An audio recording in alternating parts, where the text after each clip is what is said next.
کہا کہ امیر المومنین علیہ السلام جب کنیز خریدتے تھے تو وہ کیا کرتے تھے؟ حدیث نمبر 344 ہے یہ کشف قرب الاسناد میں، بل انه علیہ السلام اذا اراد ان يبتاع الجاریہ یکشف عن ساقیها فینظر الیها. امیر المومنین علیہ السلام جب کوئی لونڈی خریدنا چاہتے تھے تو اس کے پیر، اس کے جو پنڈلی ہوتی ہیں اس کو مکشوف کرتے تھے، یعنی اس سے جو پردہ ہوتا تھا جو اٹھا دیتے اور اس کی طرف دیکھتے تھے کہ یہ صحت مند ہو، اس میں کوئی مرض نہ ہو، کوئی خرابی نہ ہو. نے ترجمہ یہ کیا کہ اس کی شرمگاہ کی طرف دیکھتے تھے نا. آپ نے تو خیانت کی اس میں. آپ نے ترجمہ یہ کیا پنڈلیوں سے پردہ ہٹاتے تھے اور اس کی شرمگاہ کی طرف دیکھتے تھے. یہ آپ کے نص الفاظ ہے، یہ حدیث میں نہیں کہ اس کی شرمگاہ کی طرف دیکھ، اس کے پیر کی طرف دیکھتے تھے. بھائی اس زمانے میں بازار سے غلام خریدے جاتے تھے اور بعض لوگ سلیو گرلز بھی خریدتے تھے نا، اس میں بوڑھیاں بھی ہوتے تھے، جوان عورتیں بھی ہوتی تھی.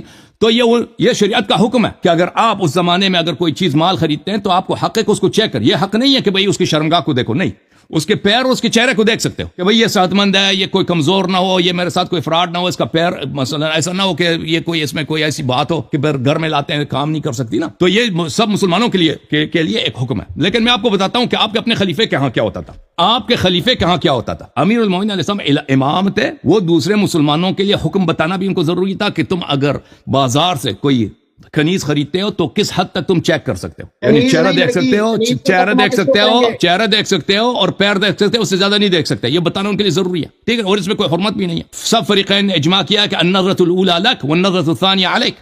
پہلی بات آپ نامحرم کی طرف دیکھتے ہیں تو آپ کے لیے جائز ہے، دوسری طرف دیکھنا حرام ہے. یہ تو فریقین کا، یہ حدیث کافی مشہور ہے. لیکن میں آپ کو اپنے خلیفے کی بات بتاتا ہوں. یہ تفسیر یحییٰ ابن سلام ہے. اوے ادھر دیکھو مولوی عبد القیوم صاحب، ادھر دیکھیں نا، ادھر دیکھیں، یہ دیکھیں، یہ تفسیر ہے، جلد نمبر اول ہے، تفسیر سورہ نحل ہے. یہ کتاب چھپی ہے دار الکتب العلمیہ میں سنہ 2004 میں. آپ ملاحظہ کریں، یہاں پر روایت یہ ہے، انس بن مالک کہتے ہیں کن جواری عمر یخدمنا، ہم عمر کے گھر جاتے تھے، عمر کے ہاں اس کے کنیزیں تھیں، وہ ہماری خدمت کرتی تھیں، ہمارے لیے کانا وغیرہ جو کاشفات الرؤوس. عمر کے گھر، ان کے گھر جو لونڈیاں تھیں اس کے سر پہ پردہ نہیں ہوتی تھی. تضطرب ثدیہن بادیۃ خدامہن، ان کے جو چاتی تھے نا پستان ان کی جمپنگ کر رہی ہوتی تھی. بادیتن، پستان ان کے سب کھلے ہوئے تھے، پردہ نہیں تھا پستان کے حد تک. یہ آپ کے خلیفے کے گھر میں آپ کے جو امیر المومنین خلیفہ ہے، مسلمین کا امام ہے، اس کی تقویٰ کی حالت ہے. مہمان آتے ہیں، مہمان کے سامنے ان کی لونڈیوں کا پردہ نہیں ہے.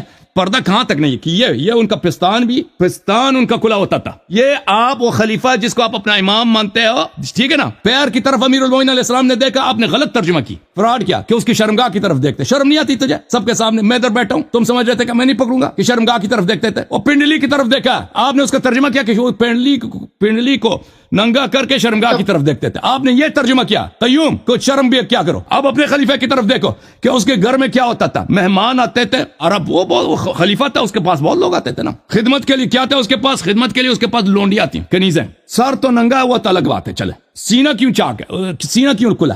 بادیتن وہ سامنے سب کے سامنے خدمت کر رہی ہیں، اور کے وہ تضطرب، ان کے سینہ جو ہے، ان کی پستانیں اس طرح جمپنگ کر رہی ہوتی ہیں، وہ بھاگ رہی ہیں کوئی کھانا وغیرہ لانے کے لیے، اور وہ سب کھلا. یہ تمہاری اپنی حالت ہے. اچھا، اور میں مزید آپ کی خدمت میں عرض کروں کہ آپ کو بڑا پیار ہے یزید سے اور معاویہ صاحب سے. آپ کے اپنے خلیفے کے متعلق میں بتاؤں کہ فتح مکہ کے وقت آپ کو رسول صلی اللہ علیہ وسلم سے پتہ نہیں عقیدہ ہے یا نہیں. رسول صلی اللہ علیہ وسلم نے معاویہ کی ماں ہندہ سے کیسے بیعت لیا تھا آپ کو پتہ ہے؟ یہ کتاب ہے، کتاب الدر المنثور فی طبقات ربات الخدور. اس کتاب یہ مکتبۃ ابن قتیبہ میں چھپا ہے. یہاں پر ہند بنت عتبہ صفحہ نمبر 537 ہے. اس کے متعلق ہے کہ رسول اللہ صلی اللہ علیہ وسلم نے جب اس سے بیعت لیا تھا، کس بات پہ بیعت لیا تھا؟ اچھا، بیعت لیا تھا اللہ تشرکنا باللہ اور فلان اور فلان. اس پتہ چلا کہ پھر وہ ہندہ آئی ہے تو پتہ وقال لا تزنینا، ہندہ سے رسول صلی اللہ علیہ وسلم نے شرک نہ کرنے پہ بیعت لیا، چوری نہ کرنے پہ بیعت لیا. یہ آپ کی معاویہ کی ماں ہے. اور کس بات پہ؟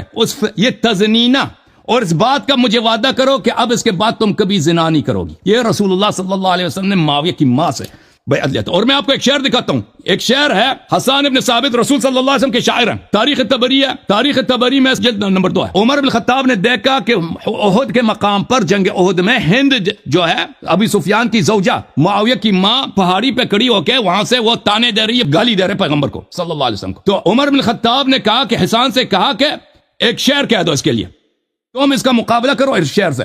تو وہ قصیدہ ہے حسان یہجو ہندہ. حسان کا قصیدہ ہے ہند کے لیے، معاویہ کی ماں کے لیے. تاریخ تبریہ. اور حسان ابن ثابت شیعہ بھی نہیں تھا. یہ خلفاء غصب خلافت کے بعد خلفاء کے ساتھ مائل بھی تھا. وَنَسِيتَ فَاحِشَةً أَتِيتَ بِهَا يَا ہند وَيْحَكِ صَبَّةَ الدَّهْرِ. اے ہند تو نے جو فاحشہ فعل انجام دیا وہ بھول گئی ہے تو. وَيْلَكِ تجھ پہ لعنت ہو اے پورے دنیا کا شرم تجھ پہ. پھر اس کیا کہتی ہے؟ رغم الولائد انها ولدت ولدا صغیرا کان من احری. اہر عربی زبان میں زنا کو بولتے ہیں. شیخ صاحب ادھر دیکھو, معاویہ پہ فخر کرتے ہو, یزید پہ فخر کرتے ہو نا آن لائن. اب یاد رکھ لینا کہ حسان ابن ثابت نے سب رسول صلی اللہ علیہ وسلم کے بارگاہ میں احد کے میدان میں ہند سے کہا کہ سب لوگ جانتے ہیں کہ تو نے ایک بچے کو پیدا کیا تھا, وہ چھوٹا سا بچہ تھا, اس کو تو نے زنا سے پیدا کیا ہے. کان من, یہ واز صحابی رسول صلی اللہ علیہ وسلم ہے, شاعر نبی صلی اللہ علیہ وسلم ہے. عمر بن خطاب نے فرمائش کی کہ شعر پڑھو. رسول صلی اللہ علیہ وسلم کے سامنے اس نے کہہ دیا کہ ہند جو ہے زانیہ. اور پھر میں نے یہ بھی دکھا دیا کہ رسول صلی اللہ علیہ وسلم نے ہند سے, معاویہ کی ماں سے اسی بات پہ بیعت لیا تھا کہ تو اب کبھی زنا نہیں دے گی. ٹھیک ہے نا, ماشاءاللہ سبحان اللہ. اب جواب دینا, اب کبھی شیعوں کے ساتھ مناظرہ کا نام نہیں لگا یہ شخص. جواب دینا کہ امیر المومنین علیہ السلام نے کنیز کے پیر کی طرف دیکھا, یہ کہہ رہا کہ اس نے انہوں نے کیا دیکھا, ان کی شرمگاہ کی طرف دیکھا. طبیعت صاف ہو گئی ان کی نہیں ہوئی. قیوم صاحب, عبد القیوم صاحب